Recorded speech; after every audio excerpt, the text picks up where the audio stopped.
Hello বন্ধুগণ, জয় মা অন্নপূর্ণা বলে আজকের এই ছোট্ট ব্লগটা শুরু করলাম। আগের ব্লগগুলো অবশ্যই দেখবেন, তাহলেও এটা বুঝতে পারবেন কি বলতে চাইছি ব্লগটাতে। তো আজকে অন্নপূর্ণা পুজোর যে সবাই দেখতে পাচ্ছেন কত আনন্দে আছে।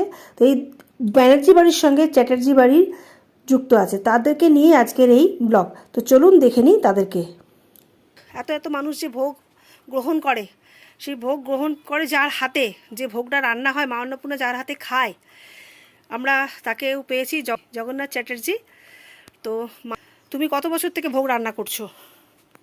22 বছর বয়স থেকে, মানে দাদুর সঙ্গে সঙ্গে তুমিও করছো। জগন্নাথ চ্যাটার্জি যিনি বাবা ছিলেন, শ্রী রাসবিহারী চ্যাটার্জি, উনি এই মা অন্নপূর্ণার ভোগ করতেন। সেই তার হাত ধরেই জগন্নাথ চ্যাটার্জি ভোগে নামেন এবং মা লক্ষ্মী দেবী পুরোপুরি যুক্ত থাকেন এই অন্নপূর্ণা পুজোর সঙ্গে। তা আপনাদের কেমন লাগলো আমার ভিডিও অবশ্যই জানাবেন, সঙ্গে থাকুন, পাশে থাকুন এবং লাইক কমেন্ট শেয়ার করুন।